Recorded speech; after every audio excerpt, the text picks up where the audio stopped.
Your mind didn't break. It overheated. She sat in the glow of her laptop, cursor blinking on an empty page. The words wouldn't come. Not because she had nothing to say, but because her mind had gone static. White noise where thoughts used to live. She wasn't broken. She was overheated. Most of us mistake mental exhaustion for personal failure. We think we've lost our edge, our drive, our ability to focus. But what if the problem isn't weakness? It's overload. What if your brain isn't failing you? It's protecting you. The human mind wasn't designed for this. For the constant hum of notifications, the endless scroll, the performative presence across 5 platforms before breakfast, we call it productivity, we call it connection. But our nervous systems call it something else entirely. Threat. Because to your brain, there's no difference between a lion in the grass and 100 unread emails. Both trigger the same ancient alarm system. Both flood your body with cortisol. Both demand immediate action. Except the lion eventually leaves. The emails never do.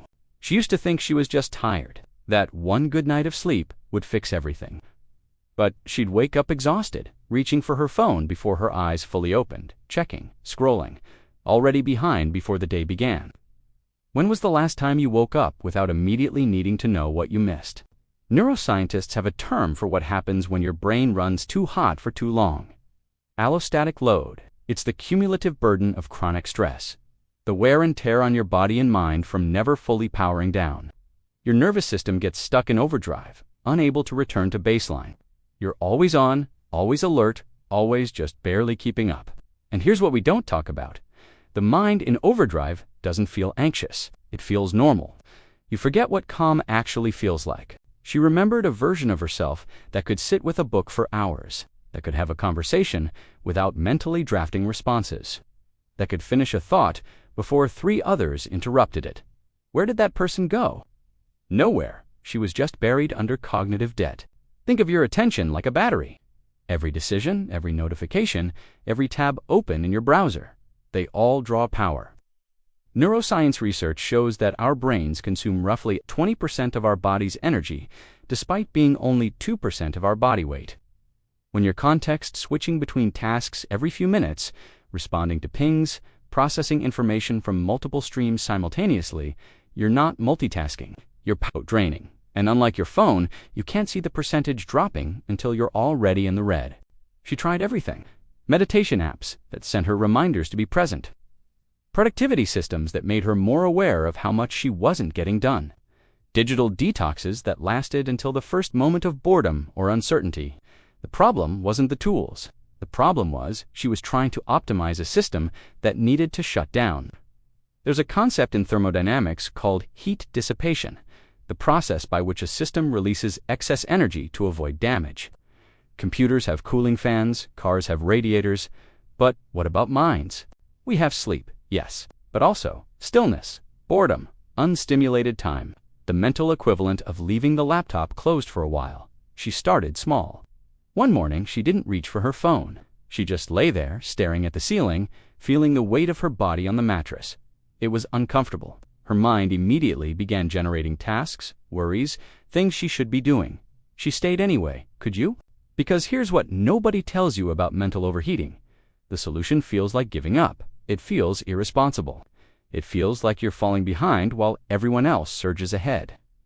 Your culture has taught you that rest is earned, that stillness is laziness, that if you're not optimizing every moment, you're failing. But optimization requires a system that isn't already failing.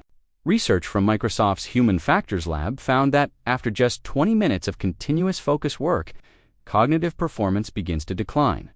We're not built for marathon sprints. We're built for intervals, bursts of engagement followed by genuine recovery, not scrolling, not quick email checks, actual cognitive rest.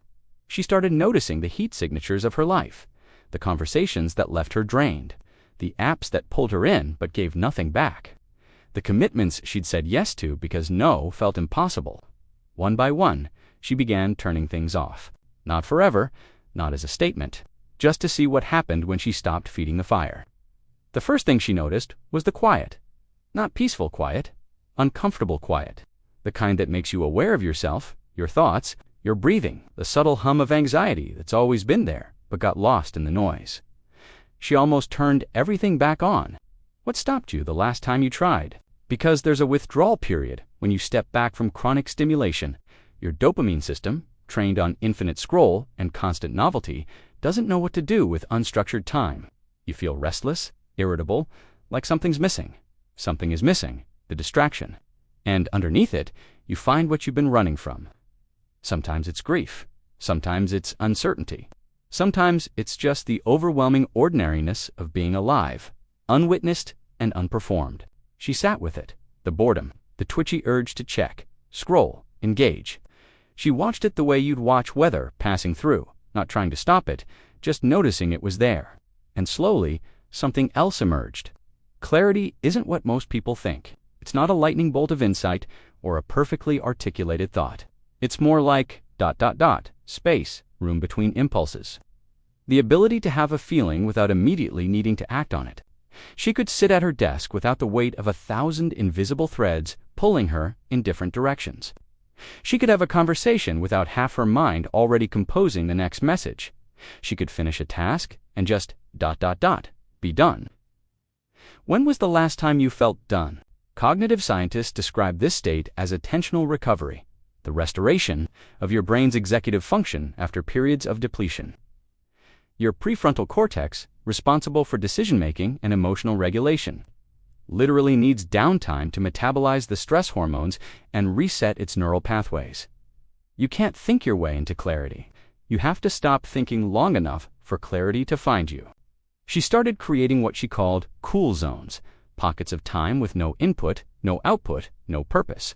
Morning coffee without the podcast, evening walks without music. Sunday mornings with just the sound of the apartment settling. At first, it felt like wasting time. Then, it started feeling like reclaiming it. Here's what helped her remember what stillness could feel like. A small ritual of disconnection. Not aggressive, not punishing. Just a reminder that presence was a choice, not a performance. What surprised her most wasn't just how a simple analog journal changed her routine, it was how writing by hand slowly made her thoughts feel like hers again. This isn't a recommendation, just something that reminded her what it meant to finish a thought. She'll leave the idea below if you want to explore what she means. Because the goal isn't to abandon technology or retreat from the world. The goal is to remember you're not a machine. You don't need to run hot all the time. You don't need to process everything immediately. You don't need to be available to everyone, everywhere, always. Your mind isn't weak for overheating. It's intelligent for shutting down before it burns out. She learned to recognize the signs now, the foggy thinking, the emotional flatness, the moment when simple decisions feel impossible. She used to push through. Now she powers down. Not because she's giving up, because she's protecting her capacity to continue. There's a term in ecology, carrying capacity. The maximum population size an environment can sustain. Your attention has a carrying capacity too. You can only hold so much before the system starts to collapse.